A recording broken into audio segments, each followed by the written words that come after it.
నియోజకవర్గానికి ప్రాతినిధ్యం వహిస్తూ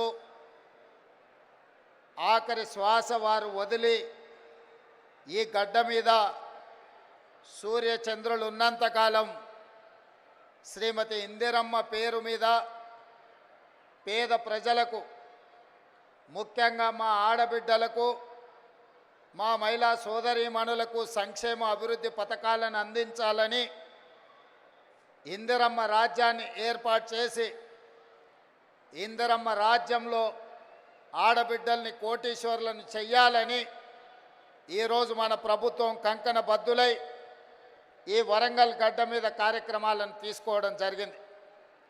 ఈ కార్యక్రమంలో నాతో పాటు ఉప ముఖ్యమంత్రి వర్యులు బట్టి విక్రమార్క గారు, మంత్రివర్గ సహచరులందరూ,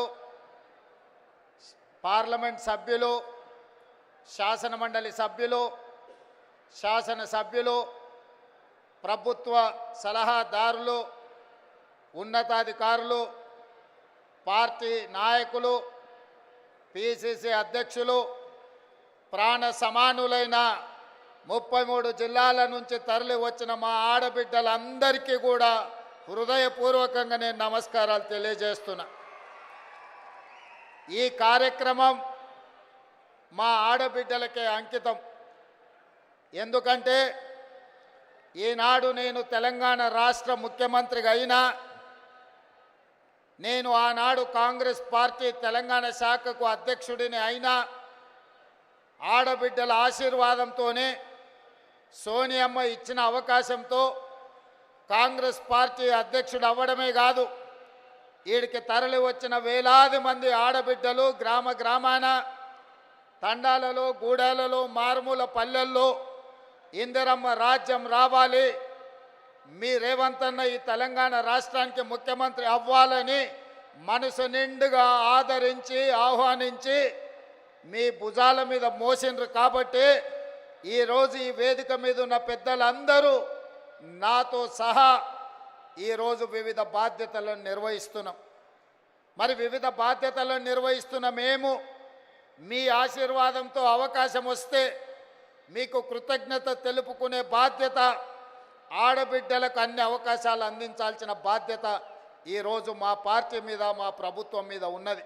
అందుకే ఆనాడు 2014 నుంచి 2019 వరకు ఆనాటి ముఖ్యమంత్రి చంద్రశేఖరరావు గారు మంత్రివర్గంలో ఒక్క ఆడబిడ్డ కూడా మంత్రిగా లేకపోయినా 5 సంవత్సరాలు మౌనంగా ఉన్న ఆడబిడ్డలు ఆ తర్వాత ఇచ్చిన తీర్పుతో మొదటి మంత్రివర్గంలోనే మీ అభిమాన నాయకురాలు శ్రీమతి కొండా సురేఖ గారు, మా సోదరీమణి సీతక్కను ఈరోజు మంత్రివర్గంలో ఈ ఓరుగల్లు గడ్డ మీద నుంచే ఈ ఆడబిడ్డలను మంత్రివర్గంలో ప్రముఖ స్థానం ఇచ్చి ఈనాటి ఈ సభా నాయకత్వాన్ని కూడా ఆ ఆడబిడ్డల చేతుల్లోనే పెట్టడం జరిగింది.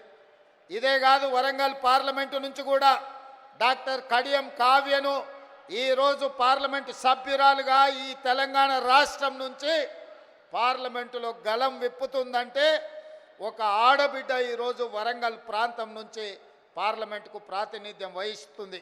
అదే కాదు, పాలకుర్తిలో మీకు తెలుసు, ఒక రాక్షసుడు అక్కడ రాజ్యమేలుతుంటే మీ సోదరీమణి యశస్విని రెడ్డి ఆ రాక్షసుని బండ, ఆయన పెద్ద రాజకీయ కొండ కదా, ఆ కొండను ఎట్లా ఢీకొంటామని పాత్రికేయ మిత్రులు అడిగితే కొండైనా దెబ్బ కొడితే పగులుతుందని చెప్పి ఆ కొండను బద్దలు కొట్టి పాలకుర్తి గడ్డ మీద కాంగ్రెస్ పార్టీ జెండాను ఎగరేసింది కూడా ఈరోజు ఆడబిడ్డనే అన్న సంగతి నేను ఈ సందర్భంగా చెప్పదలుచుకున్నా. ఇవాళ మన తెలంగాణ రాష్ట్ర ప్రభుత్వానికి చీఫ్ సెక్రటరీగా ఆడబిడ్డనే ఉన్నది. ఈరోజు మహిళా అధికారులు అనితా రామచంద్రన్ గారు కానీ, దివ్య గారు కానీ, ఈరోజు శ్రీజన గారు కానీ, వరంగల్ అదేవిధంగా హనుమకొండ కలెక్టర్లుగా ఈరోజు ఆడబిడ్డలే అధికారంలో ఉన్నారు. ఇవాళ ఈ వరంగల్ కార్పొరేషన్కి మేయర్గా కూడా ఆడబిడ్డనే ఉన్నది.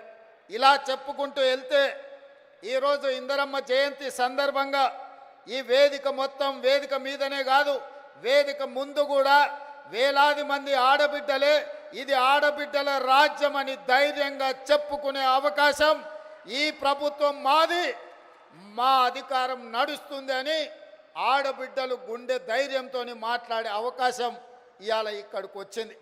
ఉదయం ఈరోజు నేను స్వయం సహాయక సంఘాలకు సంబంధించిన ఆడబిడ్డల స్టాల్స్ నేను చూస్తే పెద్ద పెద్ద పారిశ్రామికవేత్తల కంటే, ఒకప్పుడు పారిశ్రామికవేత్తలంటే టాటాలు, బిర్లాలు, ఆ తర్వాత అదానీ, అంబానీలో గురించి విన్నాం.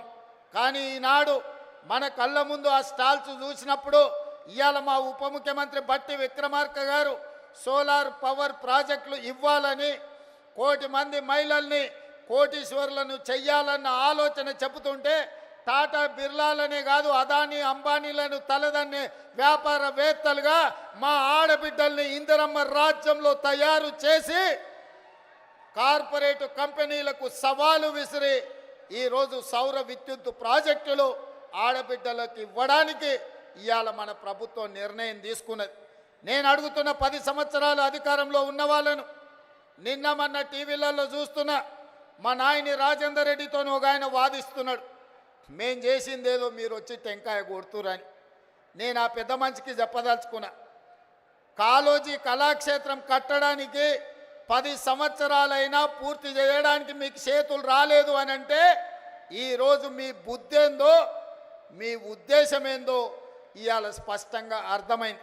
మీ చేతగాని తనం వల్ల మీరు దద్దమ్మలు కాబట్టే కాళోజీ కళాక్షేత్రాన్ని మీరు పూర్తి చేయలేదు, కాబట్టే కాళోజీ కళాక్షేత్రాన్ని పూర్తి చెయ్యాలి అని నాయని రాజేందర్ రెడ్డి 50 సార్లు హైదరాబాద్కు వచ్చి సచివాలయంలో కూర్చొని ఇన్ఛార్జ్ మంత్రి శ్రీనివాస్ రెడ్డి గారితో చర్చించి ఈరోజు బట్టి విక్రమార్క గారితో 45 కోట్ల రూపాయలు ఒక్కటే విడతలో విడుదల చేయించి ఈరోజు కాళోజీ కళాక్షేత్రాన్ని మనం పూర్తి చేసుకోవడం జరిగింది. ఇవాళ నేను గుర్తు చేసుకోదలుచుకున్నా, తెలంగాణ పోరాటానికి, తెలంగాణ పౌరుషానికి మారు పేరు, తెలంగాణ కోసం 4 దిశల తెలంగాణ వాదాన్ని భావవ్యాప్తి చేయడానికి కాళోజీ ఎంతో కృషి చేసిండు. కాళోజీని గుర్తించని ప్రపంచమే లేదు. కాళోజీ కవిత్వం చదవని వాడు అసలు కవేగాడు, అతడికి చదివే రాదు అనుకునే విధంగా కాళోజీ ఒక బలమైన ప్రభావం మన మీద చూపించింది.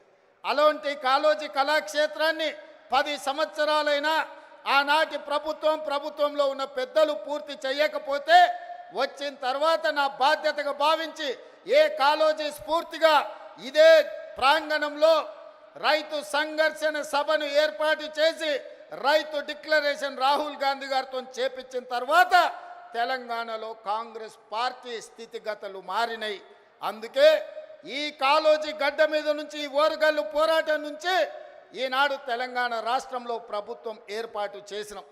మరి అలాంటి ఈ గడ్డ మీద కాళోజీ కళాక్షేత్రం వాయిదాలు పడుతూ ఉంటే చూస్తూ ఊరుకుందామా? ఏది ఏమైనా ఎంత ఖర్చైనా కాళోజీ కళాక్షేత్రాన్ని పూర్తి చెయ్యాలన్న పట్టుదలతోటి ఇవాళ కాళోజీ కళాక్షేత్రాన్ని పూర్తి చేసుకొని ఇందిరమ్మ జయంతి నాడు ఈరోజు మనం ప్రారంభించుకున్నాం. మీరు చెయ్యాలన్న ఆలోచన చేయలే. కనీసం చేసిన వాళ్ళను అభినందించడానికి మీ అధినేతలకు ఒకవేళ అభ్యంతరం ఉంటే మీరు నోరు మూసుకొనైనా ఉండండి తప్ప చేసే వాళ్ళ కాళ్ళల్లో కట్టెబెట్టాలన్న ఆలోచన చెయ్యకండి. వచ్చేసారి డిపాజిట్లు కూడా దక్కవు అని చెప్పి నేను వాళ్ళకి చెప్పదలుచుకున్నా. అదేవిధంగా మిత్రులారా, ఈ వరంగల్, హైదరాబాద్ ఆనాడు నిజాం రాజులు పాలించినప్పుడు ఈ వరంగల్ సామ్రాజ్యం, కాకతీయుల కంచుకోటలు, రాణి రుద్రమ, ప్రతాప రుద్రుడు ఒక పక్కన ఈ దేశానికి, ఈ ప్రపంచానికి తలమానికమైన ఒక గొప్ప పరిపాలన అందించి కాకతీయులు కట్టిన గొలుసుకట్టు చెరువులు ఇవాళ ప్రపంచానికే ఆదర్శమైన నగరం. ఈ నగరం చారిత్రాత్మకమైన నగరం. ఇక్కడ కట్టిన 1000 స్తంభాల గుడి కావచ్చు, రామప్ప దేవాలయం కావచ్చు, ఇలా చెప్పుకుంటూ పోతే ఇక్కడున్న కోటలు కావచ్చు, ఇక్కడున్న చెరువులు కావచ్చు, ఇక్కడున్న సంస్కృతి ప్రపంచానికి ఆదర్శంగా ఉండే గొప్ప నగరం. అలాంటి నగరం ఉమ్మడి రాష్ట్రంలోనే కాదు, ప్రత్యేక తెలంగాణలో కూడా చంద్రశేఖరరావు గారి చేతిలో మోసపోయి గోసపడుతుంటే ఈ నగరము ఇది పట్టణంగానే నిలిచిపోతే ఈ పట్టణాన్ని గొప్ప నగరంగా చెయ్యాలి. హైదరాబాదు నగరానికి పోటీ నగరంగా ఒక అద్భుతమైన అభివృద్ధి చేయాలని ఆలోచన చేసినాం. పదే పదే మీ ఎమ్మెల్యేలు అటు పెద్దలు కడియం శ్రీహరి గారు, నాయన రాజేందర్ రెడ్డి గారు,